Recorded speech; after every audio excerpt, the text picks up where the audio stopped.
नमस्कार, US talks में आपका स्वागत है। आपके साथ मैं हूं अभिषेक सत्यव्रतम और दिल्ली स्टूडियो से मेरे साथ मेरी सहयोगी पूजा त्रिपाठी। बाजार में हमने कल तेज बिकवाली देखी। अमेरिका में जिस तरह से फिच ने रेटिंग डाउनग्रेड की थी, उसके बाद हमने कल अमेरिकी बाजारों को गिरते हुए देखा। डाउ जोन्स में गिरावट रही। अच्छी चीज़ ये रही कि डाउ फ्यूचर से जो सुबह के संकेत आए वो उतने खराब या फिर चिंताजनक नहीं आए। वो एक दिन की शायद बात थी और उसके बाद बाजार वहां पर संभलते हुए दिखे। हालांकि भारतीय बाजारों में आज थोड़ी सी नर्वसनेस जरूर है और वो नर्वसनेस इस वजह से भी हो सकती है क्योंककि आज है वीकली एक्सपायरी भी।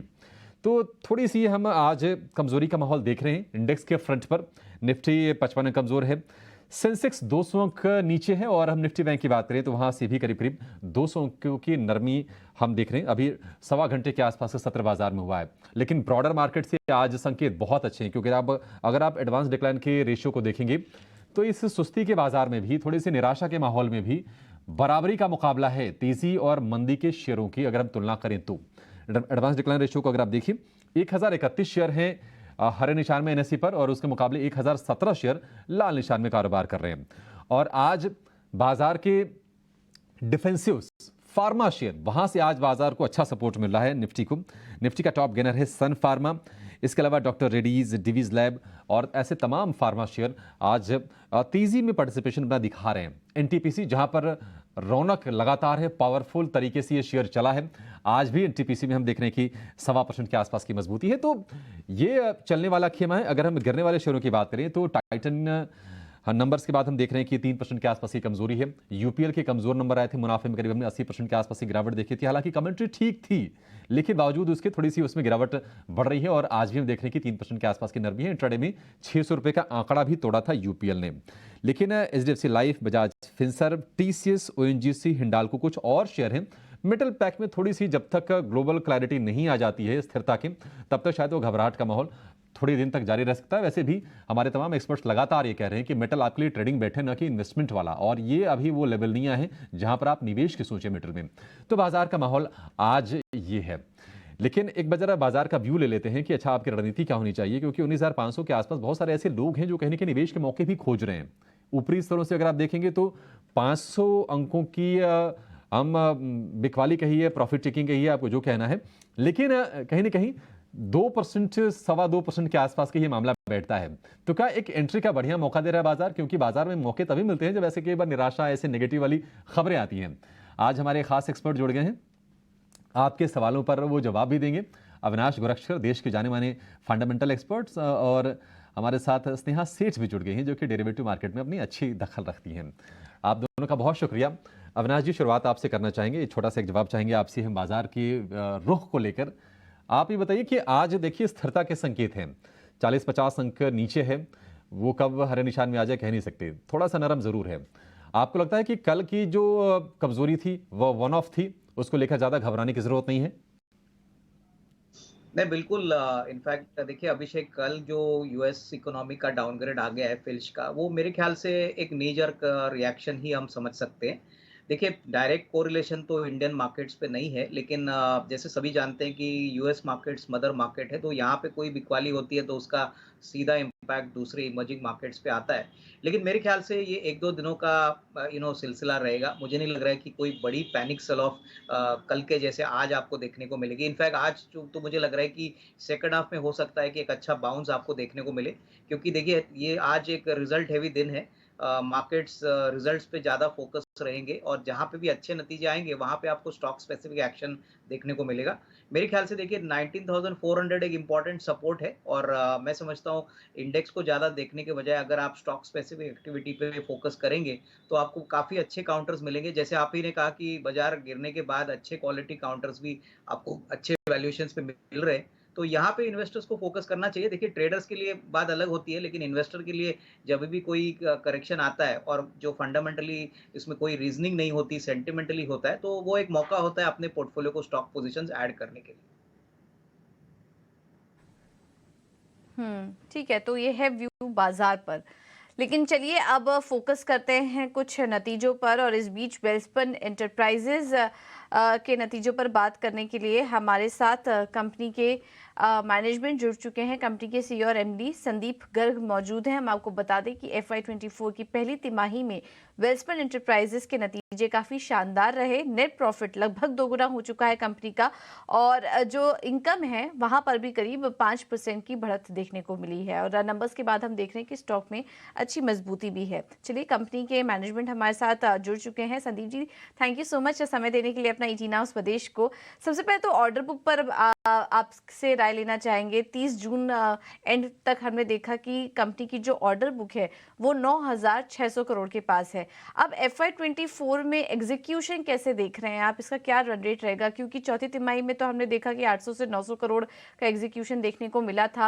अब आगे के लिए किस तरह का रन रेट आप देख रहे हैं? धन्यवाद पूजा, नमस्कार। मेरे को इस शो पे लेने के लिए। जैसे कि आपको पता है, जिस EPC बिजनेस की हम बात कर रहे हैं वो बहुत सेंसिटिव है रेन्स के लिए और लोकल इश्यूज के लिए। तो आपको पता है Q1 में इस बार थोड़ा बारिश का अनसीजनल रेन बहुत थी, तो उसकी वजह से कुछ हमारा रेवेन्यू जरूर ब्लॉक हुआ है। कुछ एक नया प्रोजेक्ट जो धारावी का था, हम सब एक्सपेक्ट करते थे कि वो चालू हो जाएगा, वो नहीं हुआ। हमारा ओवरऑल ऑर्डर बुक की स्थिति बहुत बहुत ही अच्छी है। हम 9,600 के ऑर्डर बुक पे इस समय बैठे हैं।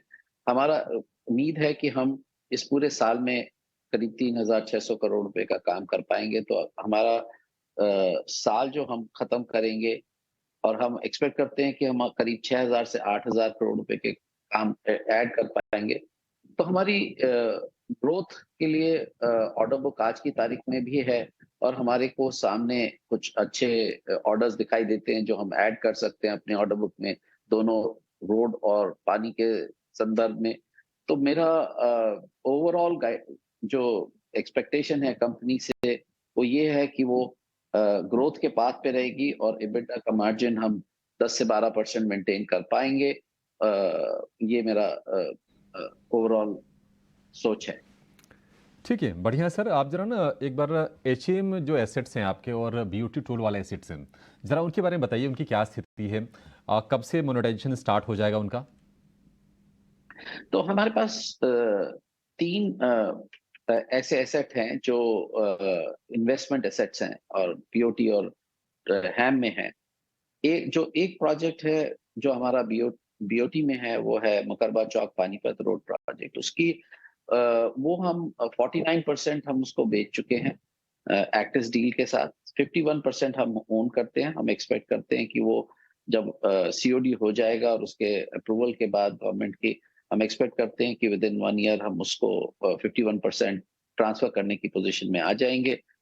तो उसमें जो हमारा 51% का वैल्यूएशन है वो हमें मिल जाना चाहिए। वो 100 से 150 करोड़ रुपए का हमारे लिए कैश फ्लो गेन होगा। रही बात जो हमारे हैम प्रोजेक्ट्स हैं, वो करीब 3,500 करोड़ रुपए के पोर्टफोलियो लेवल पे हैं।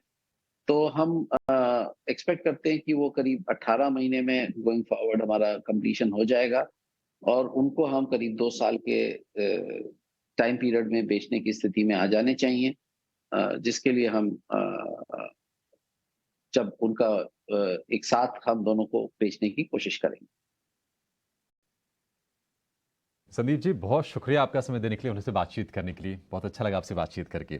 तो वेलस्पन एंटरप्राइजेज काफ़ी डाइवर्सिफाइड ये कंपनी है। ये इंफ्रा स्पेस में बड़ा अच्छा रसूख है, और नतीजों के बाद हम देख रहे हैं कि 5% के आसपास की तेज़ी है। स्नेहा, एक छोटा सा ब्रेक लेना है, लेकिन ब्रेक से पहले जरा क्विक व्यू दीजिए, वेलस्पन एंटरप्राइजेज में क्या करना है? 5% ऊपर है शेयर। क्योंकि अगर आप देखें तो कंसोलिडेशन के बाहर है 45 के आसपास जो कि काउंटर ने सरपास किया। मुझे लग रहा है कि इसमें स्ट्रेंथ कंटिन्यू हो सकता है। आई वुड से करके कि अगर किसी के लॉन्ग्स है तो होल्ड ही करना चाहिए। अगर आप इस हफ्ते देखें तो नियरली 17% का अपमूव है। तो ओवरऑल चार्ट स्ट्रक्चर काफी स्ट्रांग है। किसी की लॉन्ग्स है तो आई वुड से करके कि आप 245 का एक स्टिक स्टॉप लॉस लगा के होल्ड करें फॉर अ लॉन्गर टर्म। अगर कोई ने पोजिशनल ट्रेड दिया है तो आज का जो लो है वो एक स्टिक स्टॉप लॉस होना चाहिए, that is around 258। Welspun enterprises जिसके पास है, तो स्टॉप लॉस जो स्नेहा ने आपको बताया है उसके साथ आप शेयर में बने रहिए। स्ट्रक्चर मजबूत है और आगे और आपको प्रॉफिट होने की गुंजाइश है। एक छोटा सा ब्रेक को भी शामिल करते हैं। सवाल पूछने का तरीका बेहद ही आसान है, आपकी स्क्रीन पर लगातार फ्लैश होता रहेगा। आप हमें सोशल मीडिया हैंडल के जरिए भी संपर्क कर सकते हैं। और इस बीच पहले दर्शक हमारे साथ जुड़ चुके हैं चंडीगढ़ से अशोक। अशोक जी नमस्कार, किस स्टॉक पर सवाल है आपका, पूछिए। ओके, चलिए उनके सवाल ले लेते हैं। हमें मैसेज भी आया है उनका। पनामा पेट्रो पर उन्होंने उनका सवाल है और 312 पर इन्होंने लिया हुआ था। अब स्टॉक में काफ़ी ज़्यादा गिरावट आ चुकी है। 288 के पास स्टॉक इस वक्त कारोबार कर रहा है और भारी नुकसान इनको इस स्टॉक में हो रहा है। अविनाश जी, इस स्टॉक में हमने देखा 2020 के बाद काफ़ी अच्छी तेज़ी देखने को मिली। 400 के पार के लेवल्स भी हमने देखे, लेकिन उसके बाद से 350 के लेवल एक हर्डर की तरह उसको पार नहीं कर पा रहा है ये स्टॉक और लगातार डाउन ट्रेंड में ही है। अब तो ये 300 के भी नीचे आ चुका है। क्या सलाह देंगे? नुकसान भी इन्हें काफ़ी हो रहा है स्टॉक में, थोड़ा बने रहना चाहिए रिकवरी के लिए। पूजा, मुझे लग रहा है कि देखिए इस स्टॉक की फंडामेंटल्स देखें तो फंडामेंटल्स काफ़ी स्ट्रांग है। इनफैक्ट कंपनी बिल्कुल कर्जा मुक्त है, कैश फ्लोस भी काफ़ी अच्छे हैं। लेकिन कहीं ना कहीं मार्केट्स को थोड़ा सा कंसर्न है कि इनका जो मेन रॉ मटेरियल है वो क्रूड रिलेटेड है। क्रूड की कीमतें काफ़ी वोलेटाइल है, लेकिन फिर भी इन्होंने कहा है कि इन्होंने अपनी जो क्रूड इन्वेंट्री है इसका ऑलरेडी एक कॉन्ट्रैक्चुअल एग्रीमेंट सप्लायर्स के साथ किया है। मेरे हिसाब से देखिए अगर इनका नज़रिया कम से कम 1.5 साल का है, 12 टू 18 मंथ्स का है, तो ही यहाँ पे निवेशित रहिए, क्योंकि कंपनी साइज में छोटी है लेकिन प्रॉफिटेबल है। मेरे ख्याल से आने वाले 1-2 क्वार्टर्स में अगर मार्जिन इंप्रूवमेंट आता है और प्लस इनका एक ऑनगोइंग एक्सपेंशन चल रहा है, उसका भी बेनिफिट अगर नंबर्स में देखने को मिलेगा, तो ही स्टॉक में आपको एक अच्छी री-रेटिंग देखने को मिलेगी, क्योंकि ये पूरी तरह से इग्नोर्ड स्टॉक है। इसमें अभी तक कोई बड़े निवेशक या कोई बड़े इंस्टीट्यूशनल या पीएमएस प्रोवाइडर्स जैसे बड़े निवेशक एंटर नहीं कर चुके हैं, तो वॉल्यूम्स भी बहुत कम है, लिक्विडिटी भी बहुत कम है। तो यहाँ पे थोड़ा सा इंतजार करें और एटलीस्ट लॉस में ना बुक करें, क्योंकि company dividend paying, profit making एक अच्छी कंपनी है, बट थोड़ा समय लगेगा अपसाइड आने के लिए। समय देना पड़ेगा आपको पनामा पेट्रो में, ये राय इस स्टॉक पर। एक छोटे से ब्रेक के लिए हम यहाँ पर कोशिश हो रही है। 19,500 के आसपास से निफ्टी 24-25 अंकों के आसपास की मामूली सी गिरावट है। निफ्टी बैंक में भी रिकवरी, 150 अंक अब नीचे है निफ्टी बैंक। आगे बढ़ते हैं, अहमदाबाद से बलजीत हमारे साथ हैं, उनका सवाल लेते हैं। बलजीत नमस्कार, पूछिए क्या जानना है आपको। तो मैंने द्वारकी शुगर के शेयर लिए है, 38 की परचेस है मेरी, 1000 शेयर्स है। और मेरा एक और क्वेश्चन है, मीन्स आरईसी के मेरे पास 165 के रेट में 200 शेयर्स है, तो आरईसी मुझे अभी रखना है या फिर निकाल देना है? द्वारकी शुगर भी ठीक है। आरईसी 165, 200 रुपए के आसपास का भाव है, आज भी तेजी है। और आरईसी पीएफसी में हमने लगातार तेजी देखी। तो देखिए आरईसी पर तो मेरा भी कन्विक्शन है बलजीत, क्योंकि पावर वाली स्टोरी थोड़ी सी लंबी चलेगी। लेकिन द्वारकेश शुगर, इस पर व्यू लेते हैं, आरईसी पर भी व्यू लेंगे। अविनाश जी, आरईसी के बारे में आप जरा राय दीजिए। आरईसी क्या करना है? 199 पर है, 165 पर इन्होंने लिया है, 35 रुपए का मुनाफा है।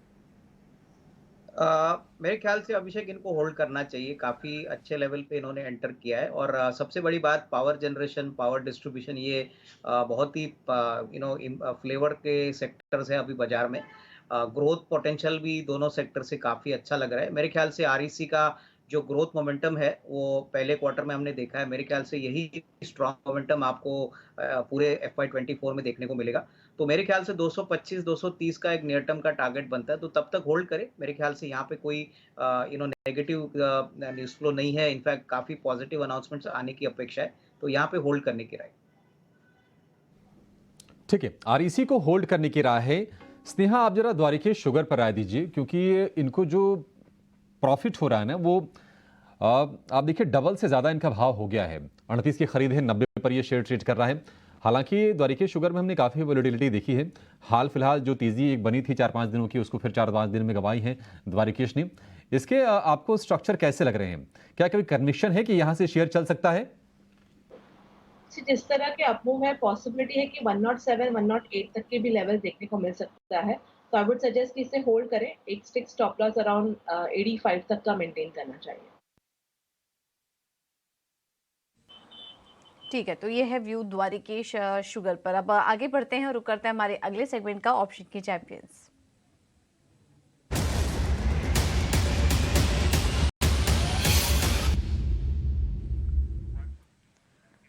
और इस सेगमेंट में हम आपको बताते हैं कि ऑप्शन के जरिए कमाई के मौके कहाँ दिखाई दे रहे हैं, और ये बताने के लिए हमारे साथ नीलेश जैन जुड़ चुके हैं सेंट्रम ब्रोकिंग से। Nilesh, thank you so much समय देने के लिए। आपकी तरफ से रणनीति क्या होगी आज?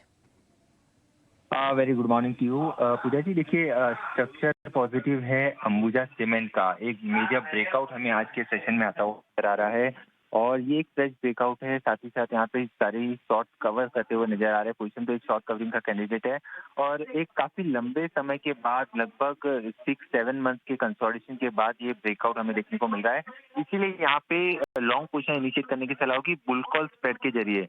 अमूमन इस पर्टिकुलर काउंटर में हमें वॉलेटिलिटी देखने को मिलती है, इसीलिए यहाँ पे 480 का कॉल ऑप्शन बी से लॉन्ग करना होगा। उसके सामने 500 का कॉल ऑप्शन बेचना होगा। ऑगस्ट सीरीज की ऑप्शन है ये दोनों।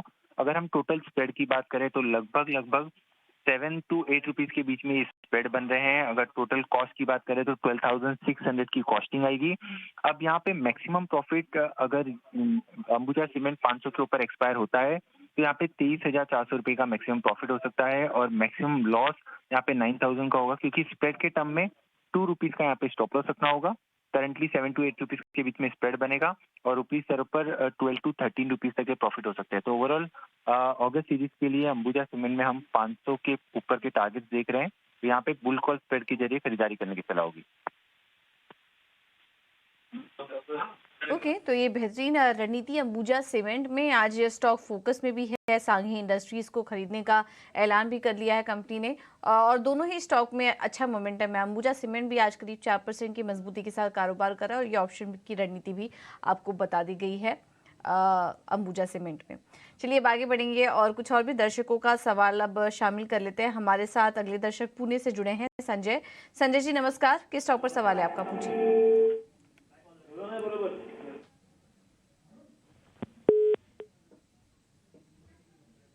संजय जी सुन पा रहे हैं? ओके, चलिए उनसे संपर्क नहीं हो पा रहा है, लेकिन सवाल आ चुका है उनका हमारे पास, और उनका सवाल है एवरेस्ट कांतो पर 125 शेयर्स 181 पर इन्होंने लिया हुआ, और काफ़ी ऊपरी लेवल की खरीद लग रही है इनकी। उसके बाद से तो स्टॉक में हम लगातार गिरावट ही देख रहे हैं। हालांकि अब रिकवरी की कोशिश ज़रूर कर रहा है ये स्टॉक, बट इनके लेवल से ये स्टॉक काफ़ी नीचे कारोबार कर रहा है इस वक्त। से यहाँ क्या सजेस्ट करेंगी एवरेस्ट कांटो पर? कुछ और रिकवरी के लिए भी समय देना चाहिए इन्हें स्टॉक में? पूरा तो काफी अच्छा करेक्ट हुआ है। उसके बाद अगर आप देखें तो डेली चार्ट में अगर डेली या वीकली चार्ट में भी अगर आप देखें तो एक अच्छे सपोर्ट जोन से रिकवर किया है। पिछले 3 दिनों में काफी अच्छा अपमूव है। एक रेजिस्टेंस अराउंड 127 के आसपास जो कि काउंटर ने सरपास किया है। तो आई बिलीव यहाँ से तेजी कंटिन्यू हो सकती है। वीक में नियरली 15% का अपमूव देखने को मिल रहा है। तो आई थिंक थोड़ा होल्ड करें। पॉसिबिलिटी है कि 152 157 तक के लेवल्स देखने को मिल सकते हैं इसमें। तो आई वुड सजेस्ट कि आप इसे होल्ड करें। एक स्ट्रिक्ट स्टॉप लॉस आपको मेंटेन करना है अराउंड 124 के आसपास। ठीक है, 124 रुपए का स्टॉप लॉस लगा के आपको एवरेस्ट कांटो के शेयर में बने रहना है। हमने मार्च में 70 रुपए का लेवल दिखा था, वहां से ये शेयर ऑलमोस्ट डबल हो गया है। एक अच्छी रफ्तार दिखाई है। सिलेंडर बनाने वाली कंपनी है, और कोविड के दौरान हमने काफ़ी ज़्यादा हलचल में देखा था इस सेगमेंट से जुड़ी कंपनियों को। लेकिन सेकेंडरी मार्केट की बात तो हम कर रहे हैं, लेकिन प्राइमरी मार्केट में भी ज़बरदस्त हलचल है। तमाम ऐसे आईपीओज आ रहे हैं जहां पर अच्छी सब्सक्रिप्शन के आंकड़े आ रहे हैं, बढ़िया लिस्टिंग हो रही है। और इसी कड़ी में अगला नाम है SBFC फाइनेंस का। आज से आईपीओ खुल गया है। आईपीओ को जो साइज है, यानी कि जो रकम जुटाने का जो इरादा रखती है कंपनी, वो है 1025 करोड़ रुपए का, और 7 अगस्त तक ये आईपीओ सब्सक्रिप्शन के लिए खुला रहेगा। इस आईपीओ पर बातचीत करने के लिए हमारे साथ जुड़ गई हैं हेम सिक्योरिटीज की आस्था जैन, जो कि प्राइमरी मार्केट को बहुत अच्छे से स्टडी करती हैं, समझती हैं, और आपके लिए सभी जरूरी जानकारी और उस पर फिर व्यू लेकर आस्था आती हैं। आस्था, बहुत शुक्रिया, आपसे ये चर्चा करनी थी आज। और आपसे ना बेसिक 5 सवाल मैं पूछूंगा, और उसमें आपको पूरी समग्रता के साथ ये जवाब देने हैं कि इस आईपीओ में रणनीति क्या बनानी है। आप ये बताइए, सबसे पहला सवाल आपसे ये होगा कि इशू में पैसे लगाएं या दूर रहें? Okay, good afternoon. देखा जाए तो लगाने की सलाह है। अभी इश्यू में पैसे लगाने हैं। लिस्टिंग गेन के लिए किसी को लगाना है तो वो भी अप्लाई करे, लेकिन लॉन्ग टर्म के लिए अगर कोई रखना चाहता है तो वो भी अप्लाई करे। दोनों कैटेगरी ऑफ इन्वेस्टर्स के लिए इस इश्यू में पैसे लगाने की सलाह है। लिस्टिंग गेन के लिए भी लगाना ठीक है, अगर आप लॉन्ग टर्म के लिए रखना चाहते हैं तो भी लगाना ठीक है। तो आस्था, ये बताइए कि इस कन्विक्शन के पीछे क्या वजह है? क्या कंपनी का कारोबार बहुत मजबूत है? किस तरह कारोबार है? जरा इसके बारे में जानकारी दीजिए। की बात करें तो ये systematically important non deposit taking एक एनबीएफसी है जो कि पूरा जिनका फोकस है वो सिक्योर्ड एमएसएमई लेंडिंग पे है। अभी सिक्योर्ड एमएसएमई लेंडिंग की अगर मैं बात करूं तो मार्केट काफी बड़ा है इसका, और टीयर 2 और टीयर 3 सिटीज से इनके ज्यादा जो अब आ रहे हैं कस्टमर्स वो काफी यहाँ पे आकर्षक है।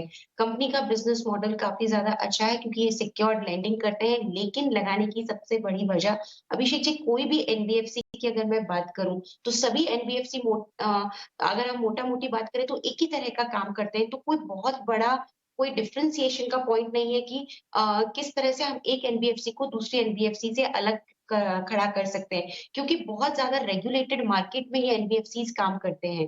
तो यहाँ पे जो एक अलग पॉइंट खड़ा करती है कोई भी एनबीएफसी को, वो उसकी मैनेजमेंट होती है, क्योंकि ये पूरा एक ट्रस्ट का बिजनेस है। आज अगर मैं मॉर्गेज देती हूँ तो मैं किसको मॉर्गेज दे रही हूँ, मेरे को पूरा ट्रस्ट होना चाहिए मैनेजमेंट किस तरह का है। अब आप इस कंपनी की बात करिए तो देखिए, अगर किसी को यहाँ पे 40 रुपए का लोन चाहिए तो उसके अगेंस्ट में 100 रुपए का मॉर्गेज रखना पड़ता है। तो जब 100 रुपए की वैल्यू कोई मॉर्गेज के तौर पे दे रहा है तो ट्रस्ट इंपॉर्टेंट फैक्टर है, और उसमें मैनेजमेंट की इंटीग्रिटी सबसे पहले काम में आती है। तो अब मैं इस कंपनी के मैनेजमेंट की बात करूं तो मैनेजमेंट बहुत स्ट्रांग है। मिस्टर असीम ध्रुव, इनका बहुत बड़ा एक्सपीरियंस है 25 साल का, और ये पहले एचडीएफसी बैंक में थे। इनफैक्ट एचडीएफसी सिक्योरिटीज को भी इन्होंने हेड किया था और एचडीबी फाइनेंशियल सर्विसेज के भी बोर्ड में थे। तो मैनेजमेंट काफी ज्यादा स्ट्रांग है जो कि एक एनबीएफसी को दूसरी एनबीएफसी से अलग खड़ा करता है। तो उस पैरामीटर पे ये कंपनी काफी स्ट्रांग है। दूसरी तरफ एमएसएमई लेंडिंग में है, और पूरे इंडिया में अगर मैं बात करूं तो इनका एयूएम सबसे बड़ा है एमएसएमई लेंडिंग में। और ये जो इंडस्ट्री है ये काफी हाई ग्रोथ इंडस्ट्री हो रही है, और ये बेसिकली देखा जाए तो 3 लाख से लेके मतलब ये लोन इनकी जो टिकट साइज है वो इस तरह की रहती है, 3 लाख से 10 लाख तक के लोन की। तो इस सेगमेंट में काफी स्ट्रॉन्ग ग्रोथ है, और आने वाले टाइम में ये सेगमेंट 18 से 20% सीएजीआर ग्रोथ से ग्रोथ करेगा। तो इंडस्ट्री का टेलविंड अच्छा है, कंपनी का मैनेजमेंट अच्छा है, और ग्रोथ अच्छी है। फाइनेंशियल परफॉर्मेंस भी यहाँ पे बढ़िया है। तो इन सभी पैरामीटर्स को मद्देनजर रखते हुए हम सब्सक्राइब की रेटिंग इस आईपीओ को दे रहे हैं। टाइप की रेटिंग दे रही है आस्था, और मैनेजमेंट को लेकर काफी बुलिश टोन है कि मैनेजमेंट भरोसेमंद है। और सही बात है कि एनबीएफसी का जो कारोबार होता है ना, उसमें ट्रस्ट पे बिजनेस चलता है। मोटा मोटी काम एक ही तरह का होता है, किसी कंज्यूमर फाइनेंसिंग पे होता है, किसी का एमएसएमई से को कोई कर्ज देता है। ये एमएसएमई पर फोकस इनका थोड़ा सा ज़्यादा है, एसबीएफसी फाइनेंस का। लेकिन निश्चित तौर पर मैनेजमेंट वाला जो एक क्रूशियल एंगल है वो नोटिस करने वाली बात है। लेकिन आस्था जी, जब मैनेजमेंट स्ट्रांग हो और आप कह रहे हैं कि बिजनेस ऑलमोस्ट एक तरह का ही है, उसमें आप ज़्यादा कैटेगराइज नहीं कर सकते, ऑलमोस्ट सिमिलर पैटर्न पर सारी एनबीएफसीज कारोबार करती हैं। लेकिन एक चीज़ जो मैं पढ़ रहा था एसबीएफसी फाइनेंस के केस में, वैल्यूएशंस क्या आपको भी लगता है थोड़े से स्ट्रेस्ड हैं, थोड़े से महंगे हैं? क्योंकि इनके पेयर्स हम कंपेयर कर रहे थे तो ऑलमोस्ट 40 के मल्टीपल पर इनका पी जो है ये ट्रेड कर रहा है।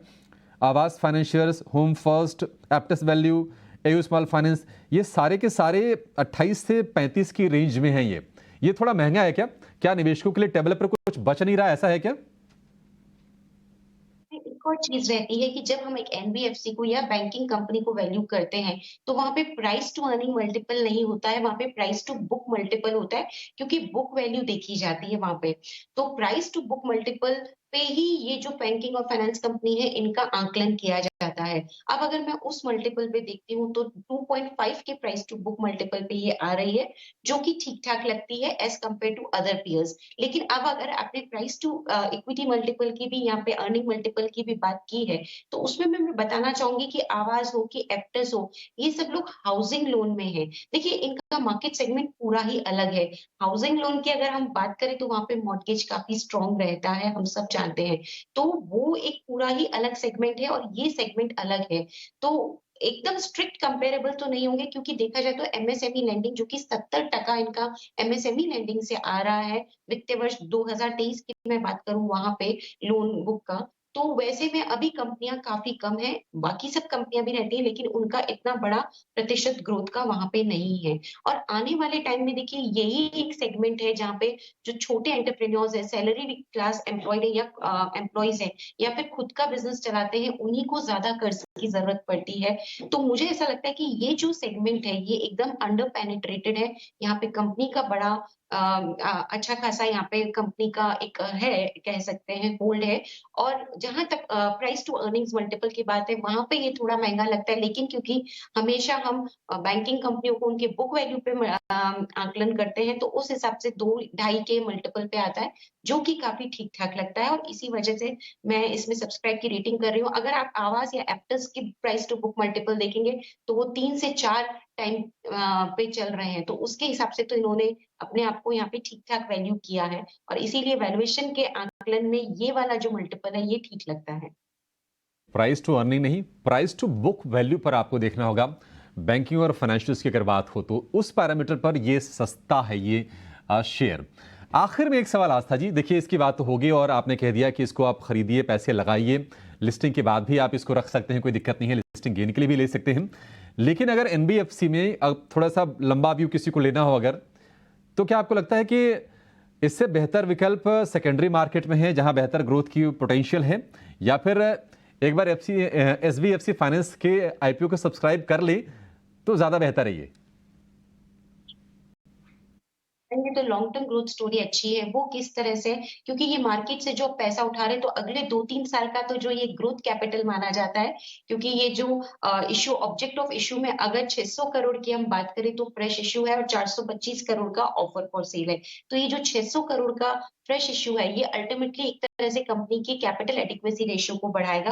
अभी 31% है, बाद में ये 42% के आसपास हो जाएगा, 41% के। तो ये ग्रोथ कैपिटल है जो कि कंपनी काम में लेगी अपने एक्सपेंशन करने में, आगे के ग्रोथ को फंड करने में। तो आने वाले 2-3 साल के लिए कंपनी को अब बढ़िया कैपिटल मिल जाएगी इस आईपीओ के द्वारा, और मुझे लगता है कि इसीलिए इसकी लॉन्ग टर्म स्टोरी भी अब इंटैक्ट है, अच्छी ही रहने वाली है। तो लॉन्ग टर्म के लिए भी अगर लगाना है तो भी ये एक अच्छा कैंडिडेट है। और बाकी अगर मैं दूसरे यहाँ पे फाइनेंशियल्स की बात करूं, एनबीएफसी की बात करूं, तो क्रेडिट एक्सेस ग्रामीण ठीक लगता है, तो वहां पे एक नजर बनाई जा सकती है। पर अगर पर्टिकुलरली इस कंपनी की बात करें तो ये भी लॉन्ग टर्म के लिए एक अच्छा प्रोस्पेक्ट हो सकता है, क्योंकि एमएसएमई लैंडिंग पे पूरा सरकार का भी पूरा यहाँ पे फोकस है एमएसएमई सेक्टर को लेके, कि वो उसकी ग्रोथ की तरफ काम करे, और बहुत स्कीम्स लेके भी आ रही है सरकार। तो कंपनी के लिए अभी तो स्कोप काफी बढ़िया है आगे की ग्रोथ के लिए भी, तो मुझे लगता है लॉन्ग टर्म के लिए ये भी अच्छा कैंडिडेट हो सकता है। और अगर दूसरी कंपनियों की बात करें तो हम क्रेडिट एक्सेस ग्रामीण पे भी काफी पॉजिटिव है।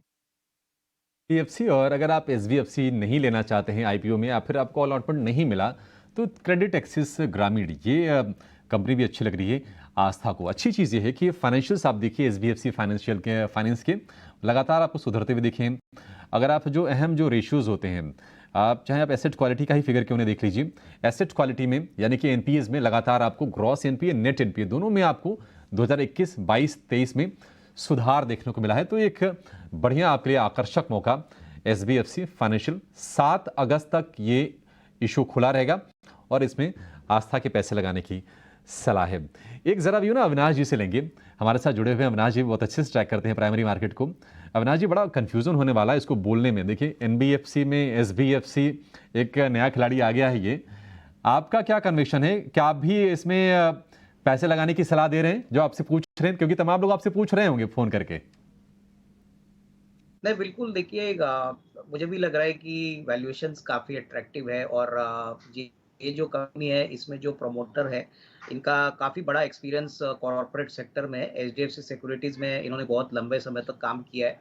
सबसे बड़ी बात, जब आप कोई भी फाइनेंस रिलेटेड बिजनेस में पैसा लगाते हैं तो मैनेजमेंट की क्वालिटी और मैनेजमेंट का एक्सपीरियंस बहुत इंपॉर्टेंट होता है, क्योंकि ये बिजनेस पूरी तरह से ट्रस्ट और रिलेशनशिप पे चलता है। तो मेरे ख्याल से देखिए, जिस प्राइस पे इन्होंने ऑफर किया है, करंट प्राइस पे मुझे लग रहा है कि अच्छा रिस्क रिवॉर्ड बन सकता है, लेकिन लंबी अवधि के लिए मेरे ख्याल से ज़्यादा पैसा बनेगा, क्योंकि कंपनी के क्वार्टरली नंबर्स आएंगे, उसके बाद एनालिस्ट कवरेज आएगा, कमेंट्री आएगी बिजनेस मैनेजमेंट से। तो ये सारी बातें स्लोली स्लोली मार्केट इसमें एक कन्विक्शन बिल्ड करेगा। बट डेफिनेटली आईपीओ अप्लाई करना ही जैसा है, और जिनको आईपीओ में पैसा लगाने के बाद भी अगर शेयर मिलते नहीं है, तो अगर अच्छे लेवल्स पे ये लिस्ट होता है तो डेफिनेटली इसको एक थोड़ा सा एक्यूमुलेशन सेकेंडरी मार्केट से भी हम कर सकते हैं। But definitely long term prospects अच्छे लग रहे हैं। ठीक है।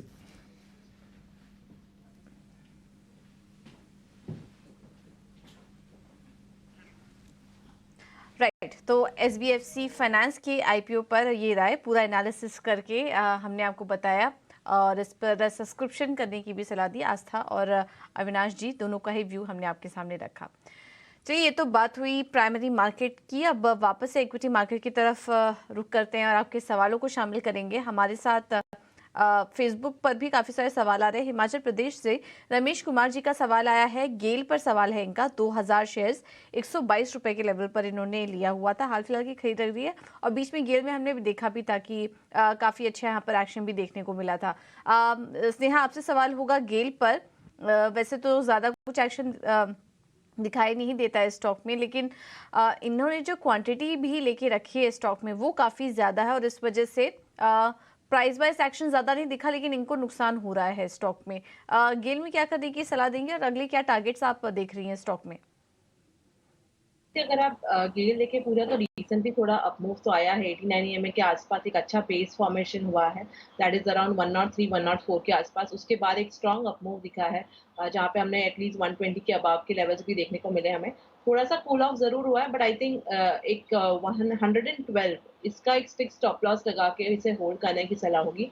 122 123 ये क्रॉस कर सकता है, फिर थोड़ा समय देना होगा, बट ओवरऑल जो रिसेंटली अपमूव आया उसमें वॉल्यूम्स डिसेंट है, तो आई वुड सजेस्ट इसे 112 का एक फिक्स स्टॉप लॉस लगा के होल्ड करें। गेल के लिए जो स्टॉप लॉस बताया आपको स्नेहा ने, उसको आप लगाकर आप होल्ड कीजिए इस शेयर को।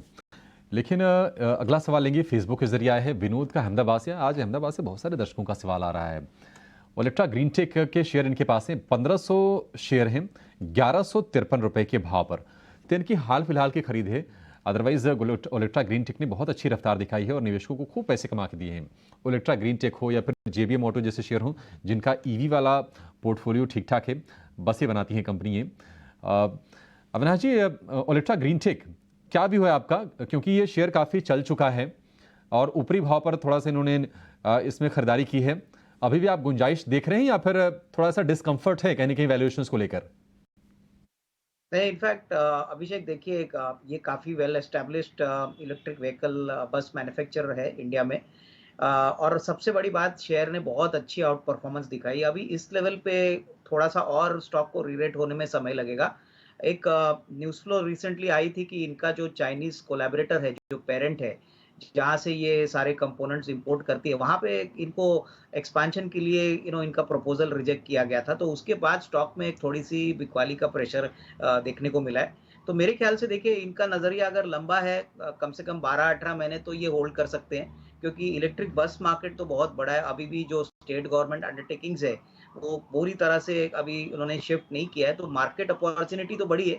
लेकिन ये जो मसला है कोलैबोरेटर का, ये जब सुलझ जाएगा तब मेरे ख्याल से स्टॉक में वापस रीरेटिंग होगी। तो तब तक के लिए इनको होल्ड करने की राय, लेकिन थोड़ा टाइम फ्रेम लंबा रखिए, क्योंकि ये थोड़ा सा एक नेगेटिव सरप्राइज आया था कि इनके कोलैबोरेटर को एक्सपेंशन के लिए नामंजूरी मिली थी गवर्नमेंट के साइड से, क्योंकि ये चाइनीज कोलैबोरेटर है।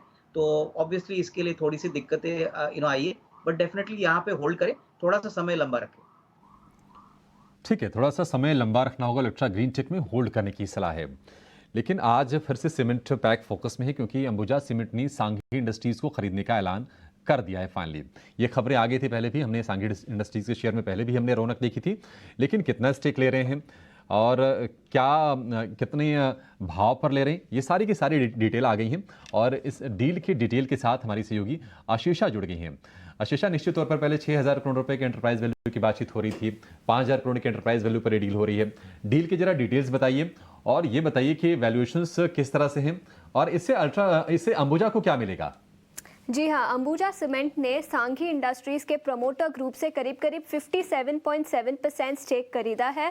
114 रुपीज़ पर शेयर के रेट पर यह ट्रांजैक्शन होगा और उसी के चलते पब्लिक शेयर होल्डर्स के लिए ओपन ऑफर भी ट्रिगर हो गया है।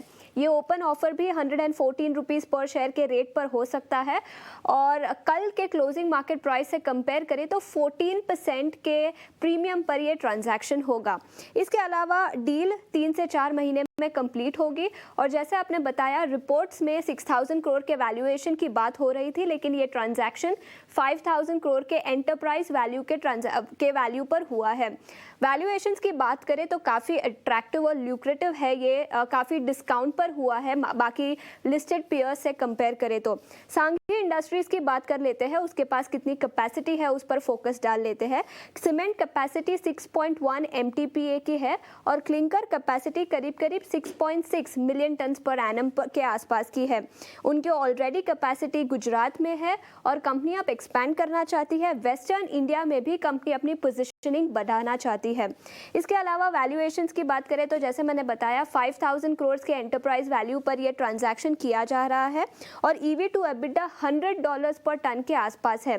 लिस्टेड पेयर से कंपेयर करें तो ये वैल्यूएशंस काफ़ी ल्यूक्रेटिव है और पास्ट में जो सीमेंट स्पेस में जो एक्विजिशंस हुए थे उससे भी कंपेयर करें तो ये ट्रांजैक्शन काफ़ी ल्यूक्रेटिव वैल्यूएशंस पर हो रहे हैं। बाकी कंपनी को क्या सिनर्जीज मिलेंगे इस पर्टिकुलर ट्रांजैक्शन से, उससे भी बातचीत कर लेंगे। कंपनी ने कहा कि ये पूरा ट्रांजैक्शन इंटरनल अक्रूवल्स के द्वारा किया जाएगा। अंबुजा सीमेंट की कैपेसिटी ये एक्विजिशन के चलते बढ़ेगी। 74 MTPA से कंपनी की कैपेसिटी बढ़ सकती है। 140 MTPA का कंपनी का टारगेट था 2030 तक और इस एक्विजिशन के चलते कंपनी 2030 से पहले ही ये ट्रांजैक्शन और ये गोल अपना अचीव कर पाएगी कैपेसिटी एक्सपेंशन का। कंपनी अंबुजा सीमेंट कैपेसिटी भी बढ़ाएगी अपनी 15 MTPA से। संघीपुरम में कंपनी का जो प्लांट है वहाँ पर भी कैपेसिटी बढ़ेगी और कंपनी का मानना है कि company lowest cost producer, clinker का लोएस्ट कॉस्ट प्रोड्यूसर बनना चाहती है। तो काफ़ी सारे सिनर्जीज है, वैल्यूएशंस भी काफ़ी अट्रैक्टिव है जिसके चलते इनफैक्ट सांघी इंडस्ट्रीज 2 दिनों से 5% के अपर सर्किट पर ट्रेड कर रहा है। ठीक है, शुक्रिया शेषा। तो निश्चित तौर पर ये जो डील है एक आकर्षक लुक्रेटिव वैल्यूएशंस पर हुई जैसा कि शेषा बता रही हैं और ये दोनों कंपनियों के लिए विन विन सिचुएशन है। कहीं ना कहीं आप देखेंगे कि इसमें अंबुजा की कैपेसिटी अच्छे से बढ़ेगी, जो टारगेट वो लेके चल रहे हैं उसकी तरफ एक ये कदम हो जाएगा। और सांघी की बात करें तो उनके लिए फ़ायदेमंद इसलिए है क्योंकि कंपनी पर कर्ज ठीक ठाक है, अच्छा खासा है और प्रमोटर की जो स्टेक है कंपनी में उसका एक बड़ा हिस्सा गिरवी है। तो कहीं ना कहीं उनके लिए भी रिलीफ है। सांघी के जो निवेशक हैं वो इसी बात से खुश हैं और इसी बात से हम देख रहे हैं कि शेयर में जोश भी आ रहा है और 15% के आसपास के प्रीमियम पर ये डील हुई है। 115 रुपये के आसपास के भाव है, 105 रुपये पर ये शेयर आज ट्रेड कर रहा है। 5% का इसमें अपर सर्किट है, ये आप ध्यान दीजिएगा। चलिए इसी के साथ इस शो को यहाँ पर समाप्त करेंगे। अविनाश जी, स्नेहा जी, आप दोनों का बहुत शुक्रिया समय देने के लिए और हमारे दर्शकों के सवालों के जवाब देने के लिए, IPO मार्केट पर चर्चा करने के लिए और बाजार पर भी अपना व्यू हमसे साझा करने के लिए। फिलहाल मुझे और पूजा को दीजिए इजाजत। एक छोटे से ब्रेक के बाद विश्व